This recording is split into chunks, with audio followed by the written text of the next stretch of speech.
everyone, my name's Rose Davidson from doesbiz.com and welcome to Talking with the Experts. And today my guest is Paul Stretton-Stephens, who is talking to us about the future of mindset mastery. And Paul is the #1 future mindset coach and is an expert of adversity into action. He's also a teacher, author and speaker who brings perspective, wisdom, foresight and insight to the difference makers in the world, where he helps them to craft their best future in business, sport, adventure and life. He is also a proud veteran and host of the Your Best Future podcast. Welcome, Paul. How are you today? I'm very good, Rose. Thanks for inviting me and thanks for the opportunity. No problem. So, what can you tell us about future mindset in business? What does that actually mean? Well, I work from the premise that yesterday's mindset's given you what you've got. Yeah. And crafting a future mindset will get you what you want. Okay. And that's the whole premise of this. And you'll very often hear fellow mindset coaches and they'll say, change your mindset. And you'll see lots of articles about changing mindset and you'll see lots of images about changing mindset.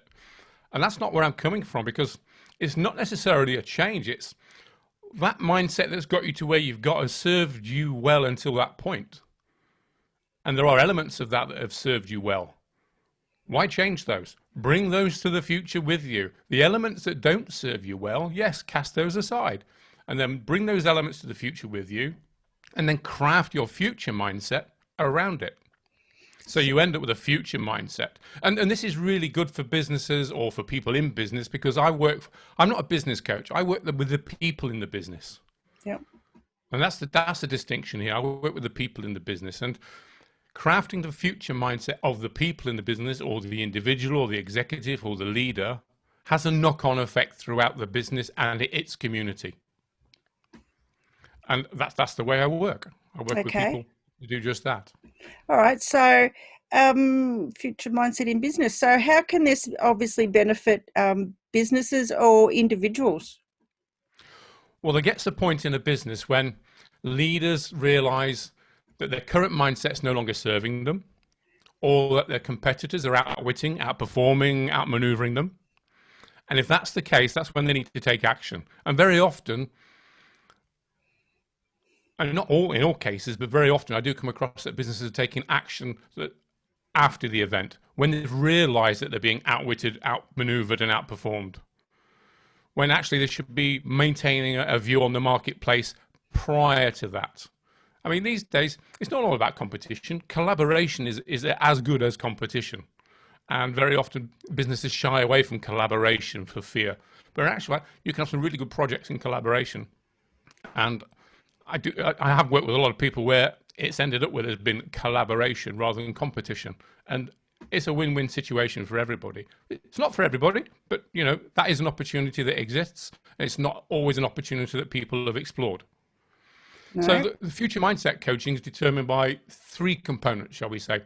The professional capability and personal capability of the coach. I think it's important that if you're working with people who are in business, whether it's a business owner, a leader, manager, a team, whatever, that you understand business. You understand the nuances of business. You understand the terminology within business. And I think that's really important. You don't need to necessarily know the business itself, because the people working in the business are the experts. My expertise is the people. Yeah. So I can work with people in whatever business it is. Yes, it's nice to know what the business does and have an understanding of it, but I'm not the expert in that, and I don't need to be to work with the people. Okay. The second element is the mindset development and openness and availability of the client, because they have to commit. It's not, I'll have an appointment every couple of weeks and, I'll just fit that into my diary, because in between the sessions, there's always going to be tasks to do, always going to be tasks to work through, and there may be contact in between. Well, very often there's contact in between the 2 sessions anyway. And also, it depends on the nature of the needs and the desires and the issues that they bring to the table, because everybody's got individual needs, desires and issues. And, as a coach, you have to respond to those, with a client.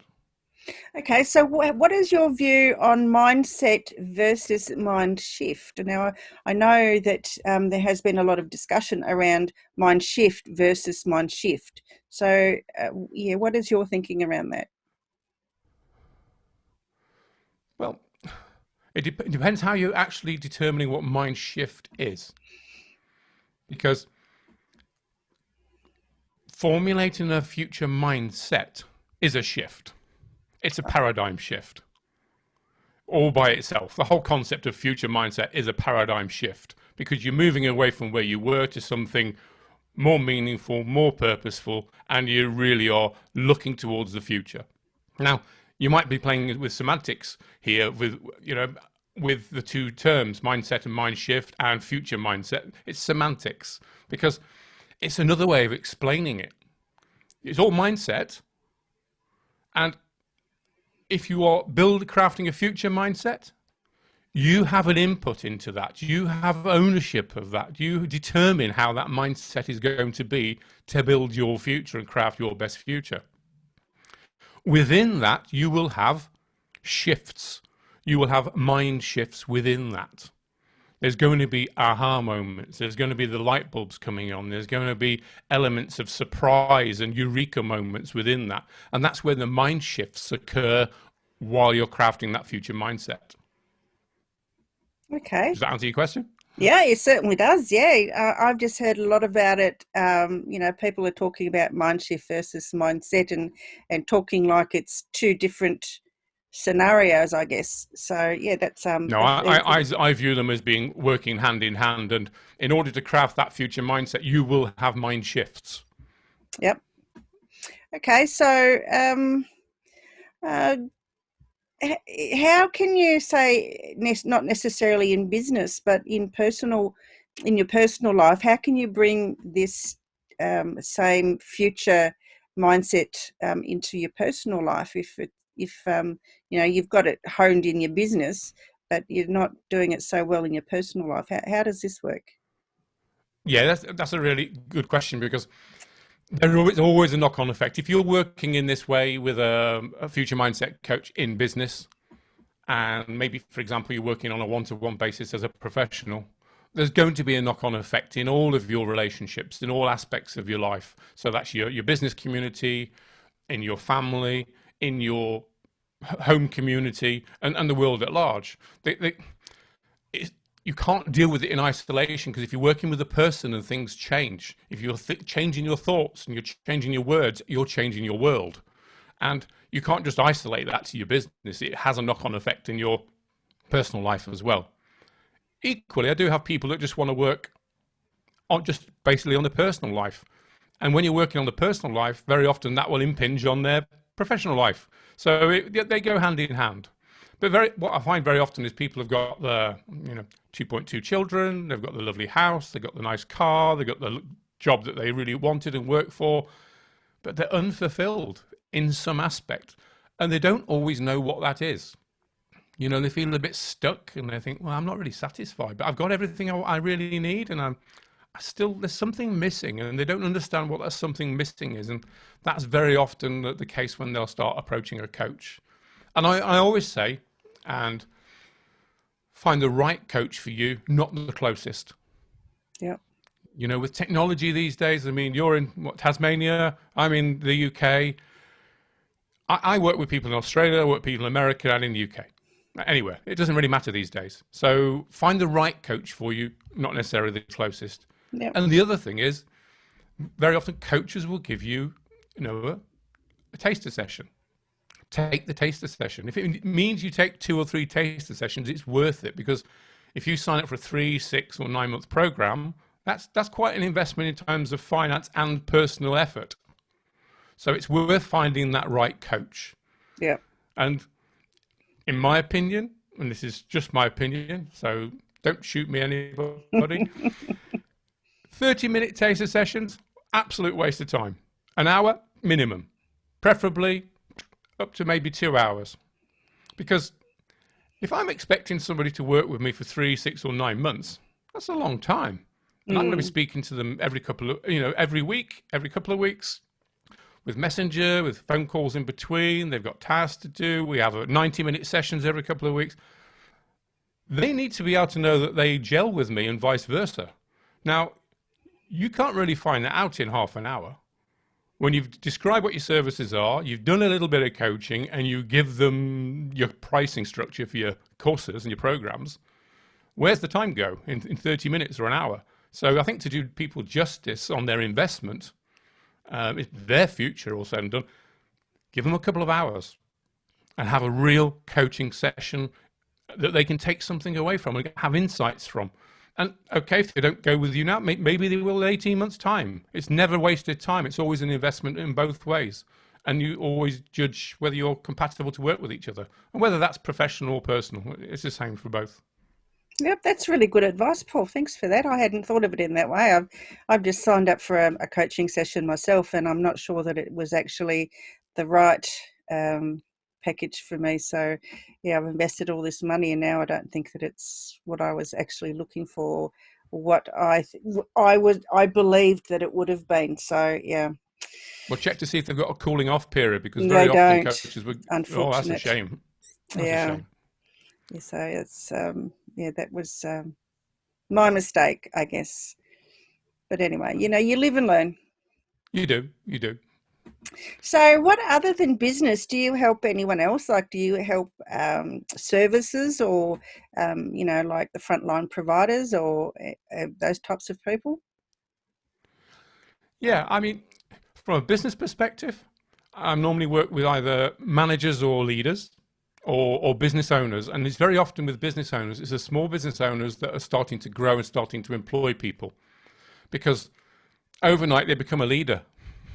Mm.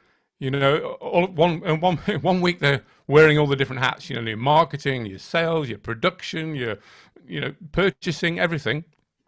And then they start to employ people, and they don't wear all those hats anymore, but then they have to teach the people about their business and the way they want to work. And they become leaders then. And people are looking up to them for answers and for guidance and for leadership. And not everybody's had any leadership or management training. So I run a leadership program. It's a 3-month new leader program, it's called, Future New Leader. And it helps support them through those early days. How to delegate, how to listen, how to communicate, how to supervise, when to back off, because a lot of them are leaning over the shoulders of the new employees. Yes. When to let go, and people find that really difficult, especially when it's their baby, their business. And Yes.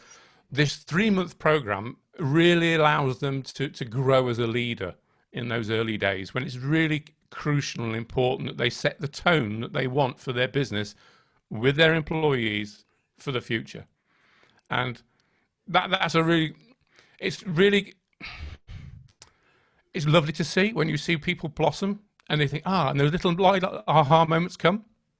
And we only have a maximum of 6 in the program. Mm-hmm. Any more than that, I find that you get cliques, and I don't really like that within a group. So we keep No. to 6. I can dedicate more time to them as well. And we have a closed Facebook group for each course, each program. And the people get to know one another there and support one another as well throughout. And you find that friendships blossom from that as well. Oh, great. So that new leader program is really, it's a good program. And it's not just for new business owners, although they're on it. It can be somebody who's moved into a supervisor or a managerial position and they've never done that before. I tend to find a lot of technical people who are very good at their job. The natural progression is to get promoted. And when you get promoted, normally in a technical role, you oversee technical roles and you're not involved in them anymore. You're overseeing them, but you're also overseeing the staff that are conducting those technical roles. So you then become a manager stroke leader. And if you've had none of those skills before and you've not been in that situation before, that can be quite daunting. And it provides support for people like that as well. So our frontline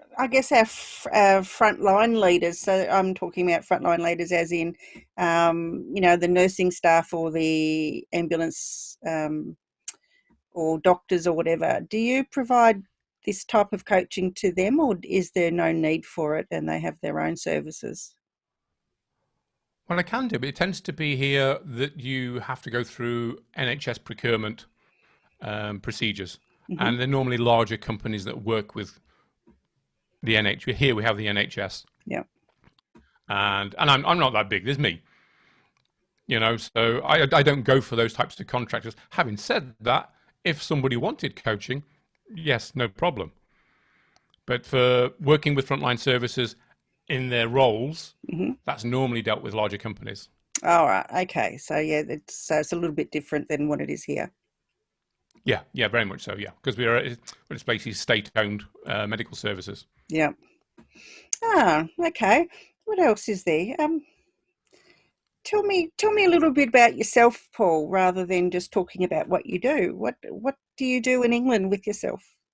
What do I do? Well, at the moment we've been on lockdown still, so I know, isn't um, that horrible? well, it's just one of the, it's it is what it is, and you have to live with it. So uh, I work from home. I do anyway. So it hasn't been too much of a change. Um, I'm married. Been married what, 21 years now, 22 years. Oh, you don't So remember? yeah, I do 20. I'm trying to wait for 22 or 23. It's 22, 22 next month, Oh, well and done. we like enjoying going out to the theatre, going to socialise, murder mystery evenings. Oh, With the murder mystery dinners, that sort of thing. They seem to be popular in this area where we're living because I live on the south coast, right on the coast. oh, So nice. yeah, so we have a good life. We like a lot of walking, like music, trying to play the guitar, which is not proving very easy at the moment, but we're getting there. Oh, very good. Yes, just I don't know. You need to tell me a bit more about this mindset stuff because I mean, I have a very good friend which I introduced you to, and hopefully she called you.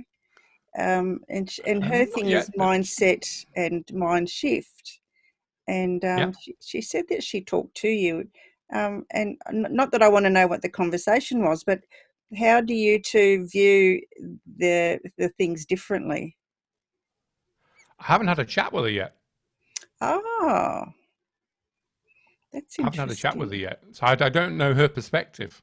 I've seen her videos and I've listened to her speak on stage, and the distinction I got from that is what I gave you earlier, that within building a future mindset there will be mind shifts, Mm, and moving from that mindset of what's got you to yesterday, where you've got to yesterday, that mindset that's got you there, those beliefs, that attitude, that behavior that's got you there, fine. But if you're unhappy, if you want to be somewhere else, then you need to craft a future mindset, because it's not getting you where you want to be, is it? So there's got to be elements in that, and we explore that. We explore what served you well. Great, fine, okay. Your belief in this, your belief in your purpose for life is this, fine. Okay, let's move forward with that. What about these beliefs here? What about this attitude here? Yeah, well, it hasn't really worked for me. Okay, well, let's discard that. How can we replace that? What can we craft that will actually serve you well in the future? And with this, we explore identity, we explore belief structures, we explore limiting beliefs, we explore desires, we explore what they want to be in the future, how they want to be. And we explore that in micro detail, because not 50% of the time, in my experience, people want something, and then when they explore it in micro detail of what it will be like, it's not quite what they want, and they have to make adjustments in their way they're thinking. Because there's nothing worse, is there? Saying, right, okay, I want this. And you go, okay, let's work towards that. And you go to it, and they go, actually, it's not what I want. yeah, yeah. It's not a very pleasant position to be in, actually. You've worked really No, hard towards something that in the end isn't really what you were after in the first place. absolutely, absolutely. So what I do is I have a goal setting formula, which is based on a business analysis. It's a combination of a business analysis and business objectives exercise. I call it Smartix Plus. And it looks at, where are you now? Where do you want to be? How are you going to get there? And how will you know you've arrived? Mm, And we look at those aspects on a situational analysis. Now, where do you want to be and how will you get there? Those two elements are then, they're the plus elements. And now we look at SMART goals within that, but within a few additional elements. So specific, measurable, achievable, realistic, and time framed. And then we look at, is it an intelligent move for you? Because I always found that working with individuals, SMART goals were great. They're great in business, they're great for business objectives, but working on an individual level, it was lacking. And adding the last three letters, the ICS, on top of SMART, so you get SMART-X, is it an intelligent move for you? And you'll know whether it's an intelligent move for you, because you know what moves you've made in the past, what decisions you've made in the past based on your experience. So you start putting this goal together and you say, well, is it intelligent? And they go, actually, it's not something I would have done. Okay, let's go back and review it. So it acts as an internal review. And when you're happy with that, then the C is it congruent? Does it sit well with you? Is it sit well with your beliefs? And if at any point there's part of them that says, not sure, then we go back and review it. Now, some people might view this as painstaking, but if you're looking at something that's of great magnitude for you in your life, it's worth taking the time on building that solid goal setting formula. So how does it feel when someone's actually got to the point where they know they've reached their goal? Oh, euphoria. Absolute euphoria, because they've planned for it. And business people love planning. You know, a lot of people, they love planning. It's the nature of business, isn't it? So when you get an individual like this and you go through in micro detail, because the last element of this is it success-based? So everything you've planned here, is it success-based? And if they go, yes, it's success-based, so, okay, fine. Then we've looked at what you want to do, what you want to be, how you're going to get there, because this is where the goal setting comes in. Now the last part, how will you know you've arrived? What will it look like? What will it feel like? What will you hear? Where will you be? What will you be wearing? Every aspect of it. And it's actually quite interesting when you listen to people describing this about how they imagine it will be, how they visualize it to be. Because adding that element to it, how you know you've arrived, makes it real. It really makes it real. And this is a process. And I used to work with SMART goals a lot. I used to teach SMART goals to leaders and managers, etc. And it was great from a business perspective. It's very, matter of fact, does your goal fit, etc., move on. But when you're talking on a personal level, you have to take great care, because you're dealing with people's feelings and emotions, and their hard-earned money being spent because they're working towards that particular goal, or they're taking a new direction and leaving a direction. And that's a brave move. If somebody's really in a good position but they feel unfulfilled, to leave that security of that comfortable position and do something different takes courage. And with that courage, you need to know where you're going. At least you need to have an idea where you're going, a good idea, a representation of that. So this isn't taken lightly. This is taken with great care and guidance. And it just leads to euphoria. And, you end up with people being fulfilled for the first time in many years. And you change people's thoughts, you change the words they use, their language patterns. You have those milestones built in with the goals. And they see they're getting closer and closer, and you see the euphoria building in them, and it's just a wonder to behold, really. Yeah. So what happens if someone actually falls off the wagon along the road? Well, that happens because at the end of the day, it's a plan, and people have got to buy into that plan. They've got to be committed to the plan, but sometimes something in their external environment gets in the way. So then you need to readjust and find out if they still want to continue on that road, or readjust their goals, or formulate new ones. Yeah. Because with all the best will in the world, you can go, and then something will just come in your way that you didn't see. It could be something in the family, coronavirus, anything. Yes. There's lots of unforeseens out there, and you just have to respond to them. Big brick wall in the face. Yep. But it's not. But it's not that. It's how it's whatever it comes along. It's how you respond to it, and that's where I talk about adversity into action. Because Yep. whenever you get adversity, and I've had really two big adversities in my life, it's how you overcome that adversity, how you respond to it, and come out better the other end and stronger. Mm-hmm. And that's where mindset really kicks in. In actual fact, that's where mindset really kicked off with me, because after my second back operation, I remember being in the waiting room to see the surgeon about 6 months later. And I was medically retired because of that back injury, because I was a physical education officer at the time in the UK Home Office. And I couldn't carry on with that because I had paralysis of the left leg at the time. And I would wait in this waiting room. There was a guy sat just along from me, and he was having his operation the same time as me 6 months previously.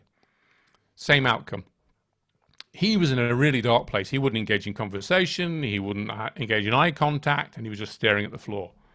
By that time, I'd already signed up to re-educate myself with a high national diploma in business and marketing. I started to learn to play the sax. I'd started to do more computer work, and I was getting to be in a good place, really moving on, having that forward momentum. But he wasn't. And I remember sitting there thinking, well, and on the journey home, how come? Same experience, roughly same age. One's in one place, mindset, another's in another mindset. How is that? And that really got me switched on to the power of mindset and how you can overcome adversity and turn adversity into action. Mm. We can, and it's all down to choices at the end of the day. You can choose to grow or you can choose to suffer. Now, if that choice to suffer may be an unconscious choice, and you might just dwell on things and just go through every day humdrum, and it drags out and it drags out and drags out until something sparks inside you or somebody triggers something, and then you come out of that. Or you can take the bull by the horns and say, look, okay, this has happened. Okay, yeah, I've had a couple of dark days and maybe there's a couple more to come. I don't know, but let's just get on with life. Let's turn that adversity into action. Let's move forward, have forward momentum. And that's a choice too. It is, yes. So it's down to choices at the end of the day. And that transfers into life, business, sport, adventure. And you mentioned earlier, I work with businesses, people with life and in business, but also sport and adventure. And I'll give an example if I may. Of course you can.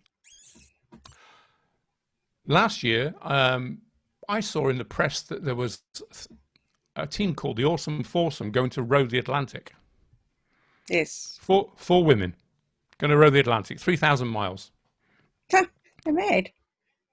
Well, you could say that. And I found out that one of them lived where I live. Okay. So I contacted them and said, look, this is what I do. If you're interested in mental preparation for your challenge, let me know. Anyway, they came back to me and they let me know. And yeah, that was it. We were engaged and we started working together. They dropped from 4 women to 3 because one developed a really, really serious seasickness. She'd never experienced before. She'd experienced rower and it had hit her. And the medical teams advised her not to participate. So the rest of the team had to decide whether to continue as a trio, with the 4th member being land-based support, which is what they decided to do. Now, I work with them as an individual, on an individual basis, and within a team, in their mental preparation for this epic challenge.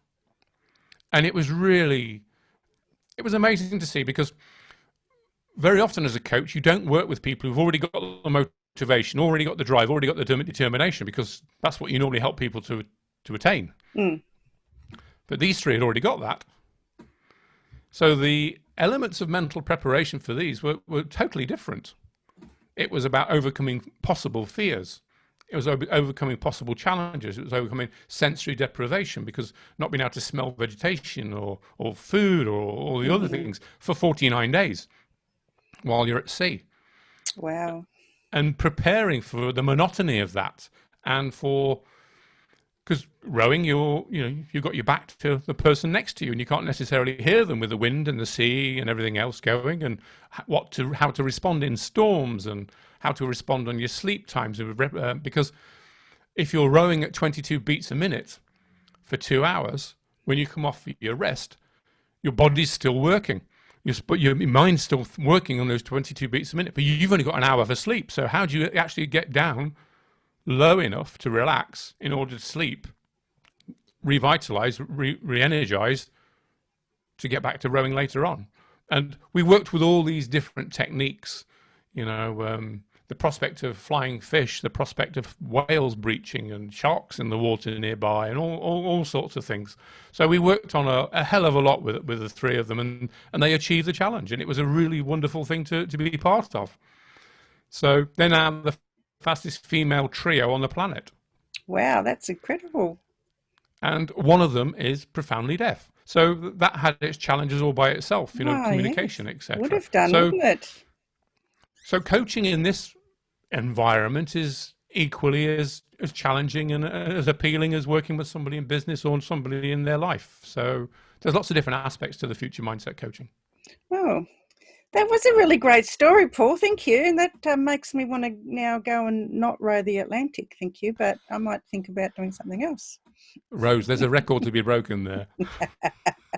So do you have any offers going at the moment, Paul, or a certain package that, you'd like to promote at this time? Well, I mentioned the new leader program. That's the 3-month program for new leaders or people who are going to become new leaders. Who've had no previous experience of that, and this really does ease them into the role and support them in those first 3 months, which are the early days. Yep. So that's the new leader program. I've got group coaching at the moment. I do a program every month. A new program starts. Also on the first of every month is a new program. It's 6 people maximum, minimum of 3 people, and I like to keep it to that number. It's manageable for everybody. Everybody gets really good input from that, and it's a good coachee ratio. Within that program, you get 90-minute calls every couple of weeks. You also get one-to-one coaching in that a couple of times as well throughout the program, and you get support all the way through as well from your peers and from the support program. Beautiful. And then how can they get in touch with you? They can contact me via LinkedIn or via my website, which is www.coachpaul.expert. That's coachpaul.expert. And they can contact me directly through that. Because they come through as a result of listening to this podcast, they can use the code YBF20 and they will get a 10% discount. Oh, beautiful. Okay, so YBF20, which is the year, and they get a 10% discount up until the end of this year. Terrific. All right. Is there anything else you wanted to add before we finish up? I think the main thing is because a lot of your audience is going to be businesses, I'm assuming. Yes. If they want to make any change in their business, if they want to grow their business and they want to learn how to work with their employees on a higher level than they are doing at the moment, get in touch. Future Mindset Coaching is for you, because there's a difference between mentoring and coaching, and we can address the two. We can help with communication. Listening is one of the main things I work with people in the organizations, because listening seems to be a forgotten skill, and I can help in those areas, and also with the goal setting formulas. So if you've got any issues outside of that, that's fine. Have a chat. Have a discovery session with me. It's no obligation. It's not a sales pitch. There's no obligation to it. We can have a really good 2-hour session and go through everything. And you can make your mind up then if we're compatible or not. Beautiful. Okay, Paul. Well, thank you so much for your time today. That was Paul Stretton-Stephens from the UK. Talking about future mindset in business. So thank you so much, Paul. And I will talk to you again very soon. Okay. Thanks, Paul. Bye for now, Rose. Now. Thank you.